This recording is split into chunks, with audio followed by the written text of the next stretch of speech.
Y este martes comenzó una nueva edición de la Asamblea General de la ONU. Queremos conversar sobre algunos de los temas más importantes que ahí han ido surgiendo y para eso tomamos contacto con Guido Larsson, analista internacional y académico de la Universidad del Desarrollo. ¿Cómo estás, Guido? Muchas gracias por acompañarnos aquí en Mega Noticias. ¿Cómo estás? Hola Soledad, muy bien, buenos días, gracias por la invitación.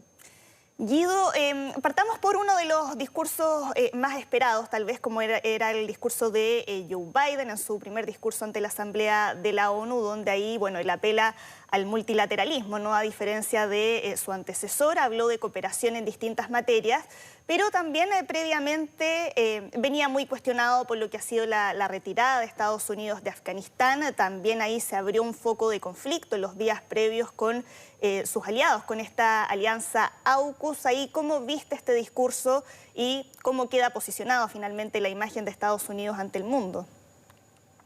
Yo creo que el análisis inicial que realizas es adecuado en el sentido de que es claramente contrastante con lo que había propuesto Donald Trump en su momento, que tomaba una posición mucho más autocrática relativa a los Estados Unidos y mucho más disociada de los eventos internacionales, que incluyó de hecho, por ejemplo, la salida del Acuerdo de París, el cuestionamiento de la OTAN, incluso también el cuestionamiento de Naciones Unidas. Sin embargo, Joe Biden creo que está haciendo fundamentalmente tres cosas. Número uno, está intentando reposicionar a los Estados Unidos desde el punto de vista del liderazgo, considerando además de que el escenario internacional tiene liderazgo competitivo respecto del propio Estados Unidos y eso es algo que obviamente tiene que enfrentar. Número dos, creo yo que esto también es un intento de mantener una posición de hegemonía que me parece que está en declive. Nadie obviamente puede decir hoy día que Estados Unidos no sigue siendo la mayor potencia del mundo, pero hay muchas voces de alerta en torno a si esa posición se puede mantener durante las próximas décadas, sobre todo considerando el auge de China. Y en tercer lugar, refrendar algunos de los principios que habían quedado tal vez un poco de forma secundaria durante el gobierno de Trump, e incluso con anterioridad, y que hacen referencia naturalmente a los derechos humanos. Por ejemplo, Biden mencionó que el próximo año están con mucha interés y con mucha energía de tomar un rol en la Comisión de Derechos Humanos de las Naciones Unidas. También principios como la libertad o como la democracia, en alguna medida eso también va unido a estos intentos, ¿no es cierto?, de limpiar parte de la imagen de los Estados Unidos después de lo que fue el debacle de la salida de Afganistán. Y por cierto, donde yo creo que está el foco central de lo que fue el discurso de ayer, el combate al cambio climático, donde necesariamente las grandes potencias tienen que tomar un rol mucho más proactivo y mucho más protagónico, precisamente para evitar al mundo una nueva catástrofe, que efectivamente es un poco lo que se está viniendo. Sí, Guido, tú ahí también mencionabas esta rivalidad de Estados Unidos con China, donde en su discurso Joe Biden nunca alude directamente a China, pero hubo ahí varias menciones. Dijo, nunca buscamos una guerra fría y que Estados Unidos se va a oponer a cualquier intento por parte de países poderosos para dominar a los que son más débiles. Esta rivalidad, ¿hasta qué punto crees que podría escalar? Mira, es complicada la pregunta en parte porque Estados Unidos y China tienen altísimos grados de interdependencia económica. Esto lo hace distinto de otro tipo de conflictos o animadversiones del pasado, por ejemplo, Estados Unidos o la Unión Soviética o incluso más atrás, en donde el grado de relación comercial, económica y en toda otra serie de elementos era relativamente marginal. Hoy día estamos hablando de dos grandes potencias que son sus principales socios comerciales y donde realmente es difícil entender la relación comercial y económica si uno quita una de las partes de la ecuación.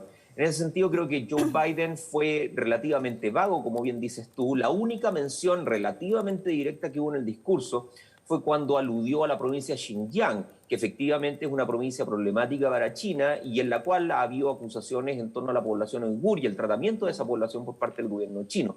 Me parece a mí de que el grado de escalamiento en la crisis o en el conflicto entre China y Estados Unidos se va a mantener todavía en un grado de control. Creo que los objetivos estratégicos de Biden no cambian en ese sentido con relación a lo que venía haciendo Trump. En otras palabras, buscan aminorar la influencia de China, buscan en alguna medida generar mecanismos que permitan controlar la voluntad de China, buscan también integrarse de manera mucho más profunda en la zona del Asia-Pacífico, lo que en alguna medida también explica que Estados Unidos haya estado dispuesto a traicionar a su aliado francés con vistas a proporcionar a Australia de submarinos nucleares, etc. Pero creo que tuvo tacto diplomático, sabe de que China es muy importante y sabe además de que los chinos responden fuertemente cuando su soberanía comienza a ser cuestionada. Por lo tanto, yo espero algo relativamente similar a lo que ha ocurrido en los últimos años, vale decir, mucha negociación, mucha conversación de carácter bilateral, pocos intentos realmente de escalar un conflicto porque todo el mundo sabe cómo comienzan las crisis, pero no saben cómo terminan. Y por ese sentido, creo yo que lo que dijo Biden en el discurso está completamente alineado con lo que Estados Unidos está proponiendo desde las últimas décadas. Sí, Guido, tú también ahí mencionabas esta alianza AUKUS entre Australia, Reino Unido y Estados Unidos. Quería aprovechar de preguntarte por eso también, que bueno, es esta alianza que, entre otras cosas, permite que Australia pueda adquirir estos submarinos de propulsión nuclear. ¿Cómo hay que interpretarlo ahí? Lo principal es la preocupación respecto al poderío chino, como un intento por contrarrestar a China. ¿Cuáles son los factores que hay que tener en consideración para poder entender bien ese tema? Sí, creo que son varios. El primero, efectivamente, Australia tiene la pretensión de mejorar su flota marina y particularmente su flota submarina, a partir de la cual había llegado una suerte de acuerdo con Francia, y Australia durante el último tiempo había estado realizando críticas más o menos abiertas en torno a la demora del proyecto francés de entrega de estos submarinos y también el aumento en los costos que el acuerdo inicial había generado. Obviamente todo el problema en realidad radica en el hecho de que mientras Australia estaba realizando este tipo de crítica, de forma más subrepticia, había estado negociando con Gran Bretaña y con Estados Unidos para que fuesen estos actores los que finalmente proporcionaran esta capacidad marina, esta capacidad submarina, cosa que finalmente ocurrió. Ahora, creo yo que esto dice bastante en torno a cómo Australia está visualizando el escenario del Asia-Pacífico. Nosotros ya sabemos que China está muy proactiva en el Mar del Sur de China, ha tenido conflictos tanto con Japón como con Vietnam, como con Filipinas.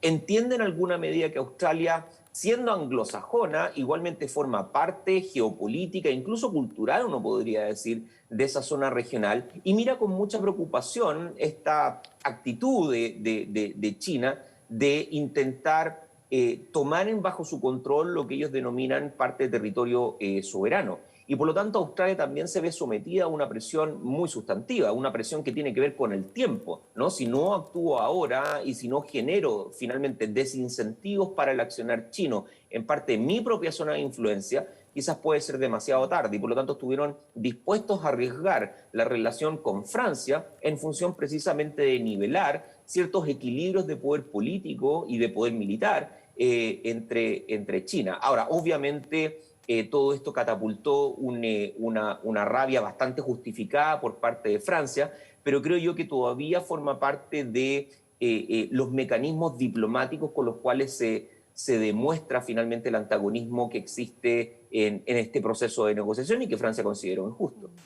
Guido, tú también mencionabas uno de los temas relevantes que está ahora instalado en la agenda y que varios líderes sacaron a colación, como es el cambio climático.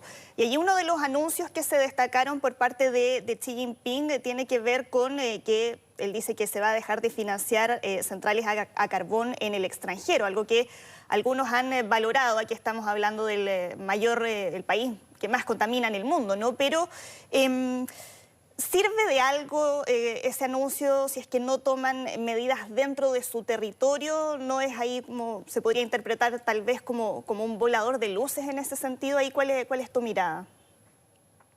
Bueno, mi mirada es que desde el punto de vista del Partido Comunista Chino hay un principio fundamental que explica la toma de decisiones futuras y ese principio es la mantención del PC como articulador fundamental de lo que es la política. En ese sentido, si hay algún riesgo para la posición de hegemonía que tiene el PC dentro de China, ese riesgo se va a atender. Ahora, dentro de los riesgos que está experimentando China, uno de los más profundos y más importantes tiene que ver efectivamente con el grado de contaminación interna dentro de China y con la presión doméstica para generar transformaciones en torno a ese ámbito. Solamente por poner un caso, hoy día China se encuentra liderando los países de Asia con mayor cantidad de enfermedades respiratorias o pulmonares debido precisamente a la contaminación. Y acá viene precisamente el dilema. Si la población china está enfermando debido a políticas ambientales dentro de China, esa misma población puede considerarse un riesgo, como ya ocurrió hace muchos años atrás, cuando Deng Xiaoping, hacia finales de los 80, tiene que enfrentar un levantamiento social y tiene que frenar ese levantamiento social con la fuerza. Xi Jinping no quiere cometer ese error. Xi Jinping quiere mantener la estabilidad del PC y creo que está dispuesto a realizar transformaciones dentro del propio chino para mantener a la población con un grado de estabilidad y con un grado de tranquilidad de aquí al futuro. En ese sentido, a mí no me sorprendería si es que China de aquí a los próximos años comienza un progresivo desuso de fuentes contaminantes de energía, pero no tanto por un principio de orden moral, sino por un principio de orden estratégico, en el sentido de que conciben de que mantener esas fuentes de energía dentro de China significan finalmente una amenaza a su propio poder interno. Ahora, Guido, también llamó la atención el discurso de Jair Bolsonaro, sin hacer ninguna autocrítica a su manejo de la pandemia, llegó sin vacunarse además, manifestó estar ahí en contra del pasaporte sanitario y ahora más encima nos enteramos que su ministro de Salud está contagiado de coronavirus cuando estuvo presente ahí en la Asamblea. La lectura que se ha hecho ahí dentro de Brasil, dentro de los opositores principalmente, también algunos análisis que he visto en la prensa de ese país, hablan de el discurso de Bolsonaro como reflejo de un paria internacional, es el concepto que están ocupando. ¿Tú lo compartes? Bueno, en general el análisis creo que va de la mano del poder. Finalmente, desde el punto de vista de Bolsonaro, él ha mostrado, creo yo, empíricamente, de que ese tipo de discurso tiene réditos de orden político cuando uno visualiza los resultados electorales dentro de Brasil. Cuando uno habla de paria a nivel internacional, creo que hay que tener cierto grado de matiz, en el sentido de que, así como se critica, por ejemplo, de que los Estados Unidos han llevado a cabo un ataque con drones que haya matado 10 civiles en Afganistán, nadie realmente habla de que eso es un crimen humanitario. Y eso tiene que ver, obviamente, porque las narrativas y los equilibrios del poder político son bien asimétricos desde el punto de vista internacional. Creo que en el caso de Brasil, es cierto, digamos, se ha criticado mucho la actitud de Bolsonaro, los principios de Bolsonaro, la orientación ideológica que tiene Bolsonaro, pero sin embargo, dicho todo eso, igualmente ha tenido éxito político y ha podido arrastrar a un elector dentro de Brasil que coincide, al menos en parte, con aquello que él está diciendo. Creo que también es difícil suponer de que la intervención en Naciones Unidas para Bolsonaro vaya a traer consecuencias dramáticas desde el punto de vista doméstico. Por ende, creo yo que entre mantener la línea ideológica y cambiarla bruscamente y con eso alienar a su electorado, creo que la decisión desde el punto de vista estrictamente político era esperable por parte de Bolsonaro, sobre todo considerando las elecciones que se van a venir en 1 o 2 años más. Sí, ahora Guido también, otra de las frases que se destacó fue lo que dijo el secretario general Antonio Guterres cuando él dice el mundo nunca había estado tan amenazado ni tan dividido. Él habló de dos enfoques divergentes en el desarrollo de la inteligencia artificial y en última instancia 2 estrategias militares y geopolíticas. Se puede interpretar ahí como una mirada sombría. Bueno, sabemos que estamos en un contexto particular, todavía en plena pandemia, enfrentando desafíos importantes como el cambio climático. Pero ¿coincides en esa mirada tal vez más sombría que él manifestó? Sí, coincido en el hecho de que el mundo se está enfrentando a desafíos sin precedentes desde el punto de vista histórico, particularmente el cambio climático. Y como bien dice también el secretario de Naciones Unidas, en torno a las proyecciones que puede tener el desarrollo de la inteligencia artificial. Nada de eso había ocurrido y pareciera ser que no contamos realmente con referencias para hacer frente a ese tipo de amenaza. Sin embargo, también Guterres, que es una persona muy inteligente desde ese punto de vista, tiene que elevar la preocupación y eso lo hace de forma deliberada. Si no lo hace, finalmente las potencias y el resto de los actores del sistema internacional probablemente no generarán transformaciones dentro de sus propias políticas para enfrentar precisamente esos desafíos. Por lo tanto, no quiero con esto decir de que el secretario general esté levantando una voz exagerada de alerta, sino que es parte de su rol poner atención en torno a ese tipo de problemas. Y con relación a aquello, obviamente Naciones Unidas tiene un problema, porque dado el sistema anárquico que permea el sistema internacional, son pocos realmente los mecanismos que tiene Naciones Unidas para obligar a un actor internacional a seguir cierto tipo de política. Ese es uno de los grandes problemas que tiene el enfrentamiento del cambio climático, donde aparentemente todo depende de la voluntad individual de cada uno de los actores. Y con relación a la inteligencia artificial, bueno, esto es algo de lo que se ha estado comentando mucho, no sabemos exactamente bien los riesgos, sobre todo cuando pensamos en una inteligencia artificial que puede llegar a tener nivel de cognición humana. Esos obviamente son escenarios que están más bien proyectados hacia el futuro. No hay realmente herramientas en torno a eso, pero ya Guterres está dando una señal que es necesario no solamente ponerse a pensar en aquello, sino eventualmente institucionalizar la discusión en torno a la inteligencia artificial precisamente para evitar estos caminos múltiples de desarrollo, como los cuales está llevando a cabo China, los Estados Unidos y también la Unión Europea,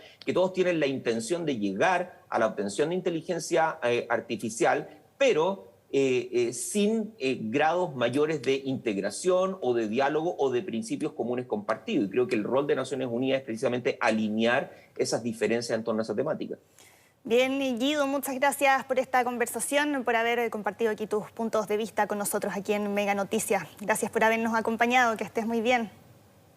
Igualmente, muchas gracias por la invitación. Chao. Y durante esta jornada se vota en particular el cuarto retiro de los fondos previsionales. En el siguiente bloque, Roberto Sá nos explica todos los detalles de este proyecto que se va a discutir desde las 3 de la tarde en el Congreso.